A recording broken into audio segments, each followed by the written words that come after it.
हैदराबाद इस अजीम तारीख़ी शहर में इतनी शानदार ऑर्गेनाइजर्स के बीच में, आप लोगों के बीच में मुझे बोलने का मौका मिल रहा है। आप सब लोग की उपस्थिति के लिए बहुत बहुत शुक्रिया, बहुत बहुत शुक्रिया कि आपने प्रज्ञा भारती के लिए कि उन्होंने इतना शानदार ये सेमिनार ऑर्गेनाइज़ किया, इतने ज्वलंत टॉपिक पर, इतने ज़रूरी मौजू पर, उसके लिए बहुत बहुत शुक्रिया।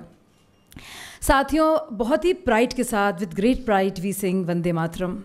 It's also important to remember Allama Iqbal and a particular couplet, and I want to say it before I commence this conversation.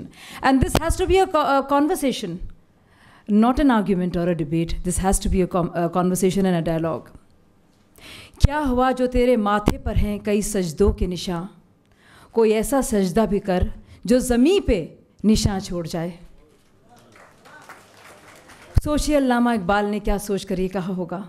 तो वक्त आ गया है उस तरह का सजदा करने का। साथियों, जब हम बात करते हैं ट्रिपल तलाक की, तो हम बात करते हैं जुल्म की, हम बात करते हैं जाहिलत की, हम बात करते हैं कि ऐसी चीज़ की जो ना तो कुरान सम्मत है ना संविधान सम्मत है। ये कुरान, ये गैर कानूनी है, गैर संवैधानिक है, इंसानियत के ख़िलाफ़ है, और कुरान में इसका कहीं भी तफसरा नहीं है। कुरान में अगर है तो वो है तलाक़ अहसन और तलाक़ हसन, लेकिन तलाक़ बिद्दत यानी कि ट्रिपल तलाक, यानी कि एक बार में 3 बार तलाक कह देना और छोड़ देना अपनी बीवी को, अपनी ज़िम्मेदारी को, अपने परिवार को, ताकि वो दर दर भटके, भीख मांगे, ये कुरान का हिस्सा नहीं है, ना कोई सभ्य समाज का हिस्सा है, और पूरी तरह से गैर संवैधानिक है। साथियों, हमने अभी भी बात की और हमारे साथी ने पुरजोर तरीके से हमें बताया कि कितने देशों में, मुस्लिम ममालिक में, चाहे वो अल्जीरिया हो, टूनीशिया हो, इजिप्ट हो, बांग्लादेश हो, पाकिस्तान हो, मोरक्को हो, कतार हो, यूएई हो, वहाँ पे ट्रिपल तलाक का जिक्र नहीं है। तो तलाक़ बिद्दत means something which is not of original scheme of innovation, so something that is by virtue innovative or innovation, how can that be a part of Quran? And I am shocked, deeply saddened, not just enraged by the attitude of All India Muslim Personal Law Board, which is a self-appointed body, some kind of guardians of Muslims, who are ready to go against not just the word of the Constitution, not just against their own sisters, their own daughters and mothers, their own community, but are ready to go against the word of Quran in order to perpetuate something that is indeed a great and a pernicious evil, which is talaq-e-biddat. साथियों, अभी भी आपने देखा, जब मैं आई, एक हमारी छोटी बहन यहाँ पे, उसका नाम नहीं लूँगी, मेरे पास आई, और उसका नाम मैं बदल के बोलूँगी, शहनाज उसका नाम मैं रखती हूँ अभी के लिए, क्योंकि मैं नाम नहीं लेना चाहती। शहनाज आई और उसकी भी वही कहानी थी जो सैकड़ों औरतों की है, वही कि शादी के बाद, एक बच्ची के बाद, उसके शौहर ने उसको तलाक कहकर वो ये गैर कानूनी तरीके से निकाल दिया। लेकिन साथियों, मैं आपको बताना चाहती हूँ, शाह बानो केस से शायरा बानो तक समाज बदल गया है, हिंदुस्तान बदल गया है, और हिंदुस्तान के मुसलमान और मुसलमान ख्वातीन भी बदल गई हैं। उनके अंदर हिम्मत आ गई है, वो इंसाफ मांगती हैं। They seek justice, they seek dignity, and they want to follow a life where they can live with dignity and concern for the children. So it's not just a matter of it being a constitutional right. It is about a community and the ulema जो अलग अलग मसलक से हैं, जो बार बार आके वर्गलाते हैं, जो कुरान के भी वर्ड को नकारने के लिए तैयार हैं अपनी बात को जायज़ रखने के लिए। और all India Muslim personal law board का क्या आर्ग्यूमेंट था? I made it a point to attend the 5-bench hearing that was going on. And I heard Arif Saab, who I call nothing less than Raja Ram Mohan Roy of today's time. Arif Mohammad Khan साहब को आज के युग का राजा राम मोहन रॉय कहना चाहिए, क्योंकि वही है। वो लौ जली थी, सोचिए, शाह बानो केस में, और अब वो मशाल बन गई है, और वो ज्योति है जो हर जगह फैल रही है, और वो है उजाले की, वो है रोशन ख्याली की, वो है सच्चाई की, और वो है इंसाफ की। और इसीलिए आप देख रहे हैं किस तरह से हमारी बहनें आ रही हैं, सामने आकर बोल रही हैं। तो all India Muslim personal law board की क्या दलील थी कि ये सिंफुल है, this is sinful yet valid. Have you ever heard of a more idiotic argument? कोई भी गुनाह जो है जायज़ हो सकता है, तो आप गुनाह भी कह रहे हैं और आप जायज़ भी कह रहे हैं. Is that hilarious? And that's the best they could come up with. So imagine something that is not part of the Quran, something, an evil practice that is not actually practiced in any of the theocratic nations, such as the ones mentioned by my friend here, is being perpetuated in the name of Islam. So that is where the Quran goes.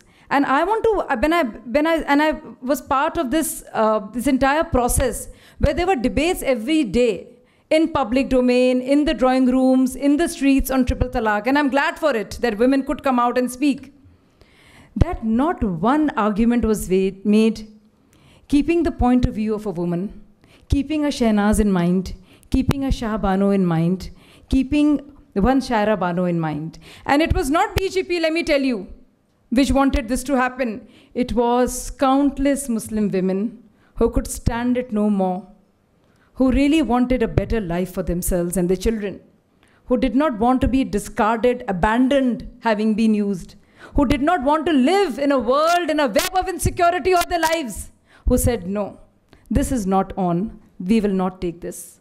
And I think we should applaud the spirit of all these women at this point of time, because they are the real heroes. So I think I want a big applause from all of you. And I want to salute not just Shah Bano and Shaira Bano, but so many Muslim women, including my young sister who sits there, who's asking for justice. And it is not our duty just as Muslims, but as fellow citizens, to protect the rule of law. Because after all, I am just not a Muslim woman who probably has to follow the Hanfi law, the Maliki law, the Shafi law. I am also an Indian citizen. And my constitution guarantees me equality and no gender discrimination. So I speak not just as a Muslim, but also as an Indian citizen and an equal stakeholder in the progress of this country, that I want a better life for myself and my brethren. It is in that light, my friends, it is so important that there's a country mobilized, and there were people everywhere. And from the Muslim community also, there was actually a desire, a cry, a clamor for justice. And that's what we saw happen. So I'm extremely pleased, but extremely emotional about the issue. I was a young girl in Kanpur, Chamanganj, which is actually a Muslim-dominated area. And Ammi wore a burqa. And I had dreams, but my situation around me did not ever see those dreams materializing. And my dream would be, and my prayer to Allah Ta'ala would be, कि या तो मेरे हालात बदल दे अल्लाह ताला, या मेरे ख्वाबों को बदल दे. क्योंकि ख्वाब कुछ थे, हालात कुछ थे, दोनों का तालमेल समझ में नहीं आ रहा था. लेकिन कहीं ना कहीं वो रास्ता था जो ऊपर वाले ने, जो ईश्वर ने, जो अल्लाह ताला ने दिखाया कि सिर्फ अपने नहीं जीना है, औरों के लिए भी जीना है. अपने अंदर की जो लड़की जो सिसक रही है, जो परेशान है, जो कुछ अपने लिए बेहतर ज़िंदगी चाहती है, उसके लिए तो बोलो, उसके तो आंसू पोछो, उस बच्ची के लिए जो तुम कभी रही हो. लेकिन ऐसी बहुत सारी बच्चियां हैं, ऐसी बहुत सारी बहनें और बेटियां हैं जिनके लिए बोलना पड़ेगा. और हम आप सबसे कहेंगे, इंतजा करेंगे कि as brothers, as sisters of these Muslim sisters of ours, we must speak out. Let it not be relegated as an issue that Muslims have to deal with. Yes, reform must come from within the religion, but there should be a countrywide a desire for it. It should happen. There should be catharsis. There should be a tipping point, an inflection point, where the truth must be unfolded and brought out in the open. So as I heard the arguments, I was shocked. I was shocked the kind of arguments that were made. So I heard the other point of view. On the one hand, there were these extremely marginalized, impoverished Muslim sisters from all over the world, somehow finding the strength to come on television, to say in different fora that how they've been abandoned, how they are begging for alms, how they're roaming around with their little ones, how they have nowhere to go. Everybody had a similar story. So when you grow up, you socialized into believing that you're welcome until you're married. Then you're married, and for any reason, through a WhatsApp, through a telephone call or through an SMS, you'll be told that you'll be divorced. So I cannot understand these double standards. And the ulema here, जो हैं हमारे देश के बहुत ही आलिम फाजिल अपने को मजहबी रहनुमा कहते हैं, वो हम उनसे पूछना चाहते हैं कि जब बात आती है सिविल मामलों की तो आप IPC के अधीन काम करते हैं, जब कोई क्रिमिनल मामला होता है तो CRPC रेगुलेट करता है, जब लेकिन घर की बहनों की, बेटियों की, बीवियों की इज़्ज़त की बात आती है, प्रॉपर्टी की बात आती है, शादी की बात आती है, तलाक की बात आती है, इनहेरिटेंस की बात आती है, तब आपके लिए पर्सनल लॉ ज़रूरी हो जाता है। तो ये डबल स्टैंडर्ड्स नहीं है। आधी चीज़ों में तो आप मानने को तैयार हैं, तब तो इस्लाम आपका ख़तरे में नहीं आता, लेकिन जब बेचारी किसी औरत अपने हक़ मांगने लगती है तब इस्लाम आपका ख़तरे में आ जाता है। ये कैसा है इस्लाम है भाई? ये आपका इस्लाम है, ये अल्लाह ताला का इस्लाम नहीं है, ये कुरान सम्मत इस्लाम नहीं है। तो ये कहना बहुत ज़रूरी है इनको, और मैं बार बार इस बात को कह रही हूँ, और हमें ये कहने की ज़रूरत है कि इसको एक सियासी रंग दिया गया। हम सब जानते हैं शाबानो मामले में क्या हुआ। तो मुस्लिम वोट बैंक की इस राजनीति की वजह से आरिफ साहब, जिन्होंने अपने पूरे करियर को दाव में लगाया, लेकिन एक 75 साल की ज़ईफ़ औरत, a 75-year-old lady called Shabano, who was running pillar to post for a maintenance, and you know what a paltry amount that was, barely 325 rupees a month. That's all she wanted. That's all she wanted. But just to deny her justice because they felt that, it would be a great intervention or interference, and this would be tantamount to bringing of uniform civil code, and this will take away the rights of Muslims as a community for their personal law. So that was the argument made, and just see where that has taken us. I'm very glad to be part of BJP, and I don't want to make it political, because at any point of time I would have said that, and I have said that, but I'm very glad that BJP has gone out and actually spelt out that it stands for gender justice.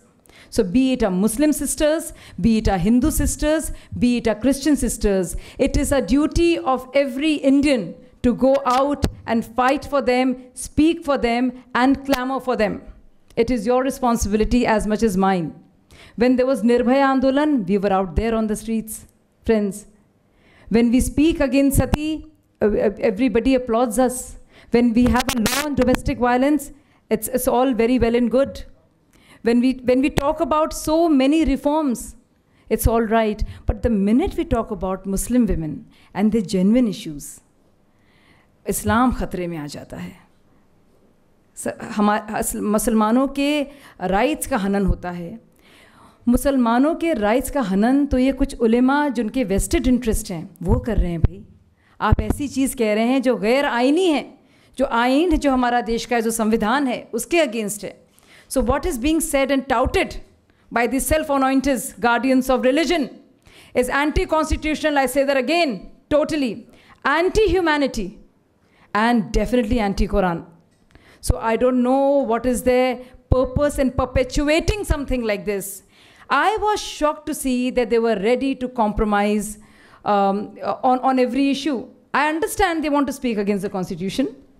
I understand that they have no love laws for their Muslim sisters. I understand they want to speak against humanity. But when they started equating Quran with Hadith, I realized that they really want to perpetuate it. They will go to any length to keep something which is really pernicious in every sense of the word. So the arguments I heard, and you've seen me on TV, I was there, I think 4 debates a day, every day, on different channels.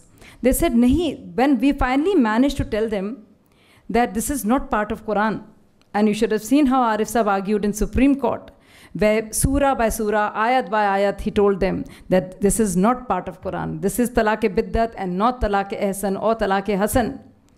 They changed and they started saying Quran is not the sole source. It is also Hadith. And I'm shocked that these ulema, some of them, not all of them, are ready to dilute the word of our constitution and of Holy Quran to suit their purpose. So they have all been exposed. I really await, and with bated breath, that the judgment comes soon and our Muslim sisters get some succor.